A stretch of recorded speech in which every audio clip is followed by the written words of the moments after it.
الحمدللہ الذی جعلنا من المتمسکین بولایت امیر المومنین. قال تبارک تعالی فی قرآن المجید بسم اللہ الرحمن الرحیم قل لا اسألکم علیہ اجرا الا المودۃ فی القربی. مومنین اکرام، آج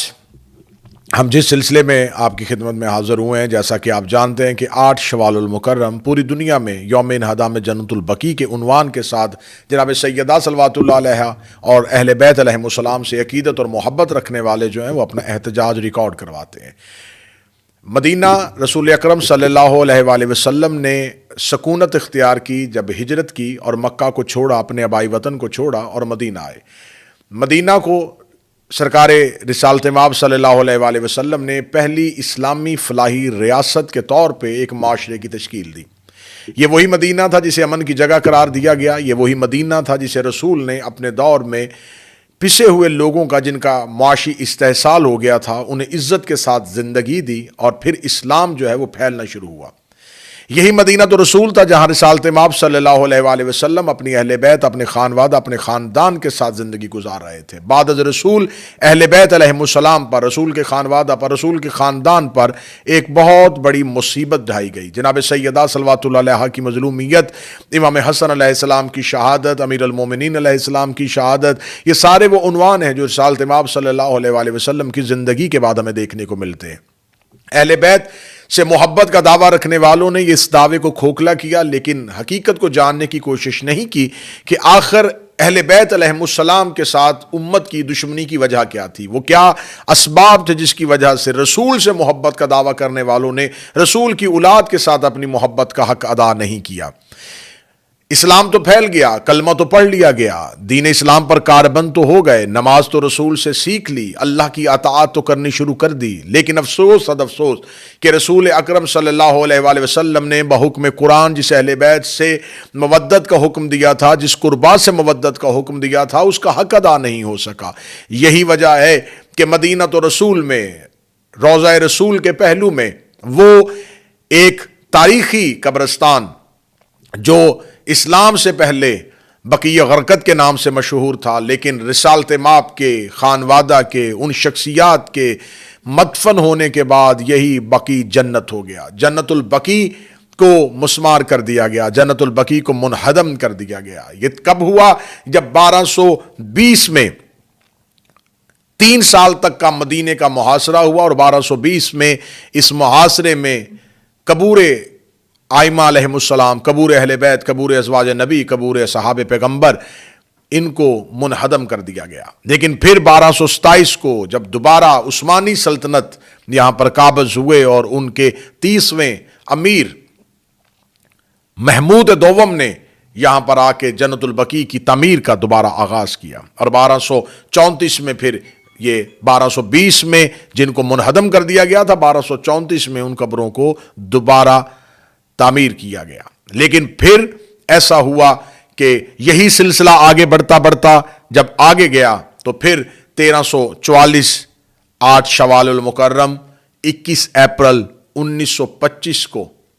مختلف مفتیوں اور محمد بن عبد الوہاب نجدی کے فتوے کے بعد قبور آئمہ، قبور اہل بیت علیہم السلام کو دوبارہ منہدم کر دیا گیا، ان کو دوبارہ مسمار کر دیا گیا. ایک ایسا شرعی فتویٰ کی آڑ، ایسے ہی وہ فتوے تھے جنہوں نے 61 ہجری میں قتل حسین کو جائز قرار دیا تھا. یہی وہ فتوے تھے جنہوں نے یزید کی حکمرانی کو ثابت کیا تھا. یہی وہ فتوے تھے جنہوں نے خانہ کعبہ کے غلاف کو آگ لگا دی تھی. اور یہی وہ فتوے تھے جنہوں نے مدینہ تو رسول کو، پھر ان کی حرمت کو پامال کیا گیا تھا. ایسے ہی فتووں نے پھر دوبارہ جناب سیدہ صلوات اللہ علیہا، خانواد اہل بیت، آئمہ اربعہ اور رسول کی ازواج مطہرات کے قبروں کو منہدم کر دیا گیا. میرا سوال ہے امت مسلمہ سے، جیسا کہ آج 2024 میں فلسطین میں مسلمانوں پہ ظلم ہو رہا ہے اور پوری دنیا کے رہنے والے مسلمان جو ہیں وہ سراپا احتجاج ہیں کہ فلسطین کے لوگوں پر مظالم ڈھائے جا رہے ہیں، فلسطین کے لوگوں کو اپنی ظالمانہ روش کا شکار کیا جا رہا ہے. آج پوری دنیا میں رہنے والے مسلمان سراپا احتجاج ہیں. ہم کیوں احتجاج کر رہے ہیں؟ ہم کس وجہ سے احتجاج کر رہے ہیں؟ ہمارا احتجاج کیا ہے؟ ہمارا احتجاج یہ ہے کہ فلسطین جو ہے وہ ارض انبیاء ہے، وہاں پر مسجد اقصیٰ ہے، اور یہودی یہ چاہتے ہیں، صہیونی یہ چاہتے ہیں کہ اس مسجد اقصیٰ کو گرا دیں. آج مسجد اقصی کو گرانے کا خدشہ تو احتجاج کروا رہا ہے، لیکن جن قبروں کو گرا دیا گیا، جن کو منہدم کر دیا گیا، افسوس صد افسوس کہ جس سرزمین پر یہ کہہ کے قبور اہل بیت علیہم السلام کو گرایا گیا کہ اسلام میں قبروں پہ عمارت بنانے کی اجازت نہیں ہے، اسی سرزمین پر پھر تاریخ انسانیت نے حالات حاضرہ میں وہ دور بھی دیکھا کہ یہاں پر مندروں کی افتتاح کیے گئے، یہاں پر غیر ملکی مغرب کی رقاصائیں آ کے رقص کی محفلیں سجاتی رہیں، اسی ارض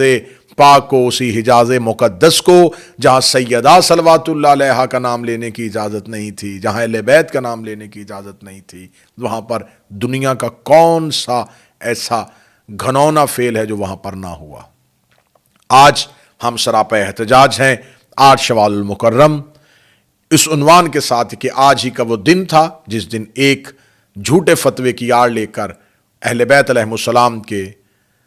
قبور کو گرایا گیا۔ آج جو اہل سنت برادران ہم سے سوال کرتے ہیں کہ ایسا کیسے ہو سکتا ہے کہ مدینہ رسول کا ہو اور رسول کے گھر کو آگ لگا دی جائے، ایسا کیسے ہو سکتا ہے کہ مدینہ نبی کا ہو، رسول کے گھر کی دیواروں کو گرا دیا جائے، تو آئیے دیکھیے ایسا ہی ہو رہا ہے کہ آج بھی اسلام ہے اور مدینہ وہی ہے، لیکن اہل بیت علیہم السلام کی قبروں پر کوئی چراغ روشن نہیں کیا جا رہا، ان کی قبروں کو منہدم کیا جا رہا ہے، جبکہ تھوڑے سے فاصلے پر رسول اکرم صلی اللہ علیہ وآلہ وسلم کی وہ پاک قبر جو آج بھی مسلمانوں کے لیے مشعل راہ ہے، جو اللہ کی بارگاہ میں پہنچنے کا بہترین وسیلہ تھے، وہاں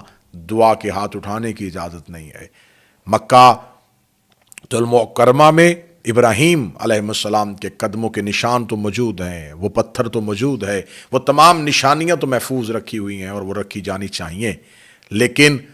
وہ لوگ، وہ ہستیاں، وہ شخصیات جنہوں نے اسلام کو زندہ کیا تھا، ان کی نشانیوں کو کیوں نہیں زندہ رکھا گیا؟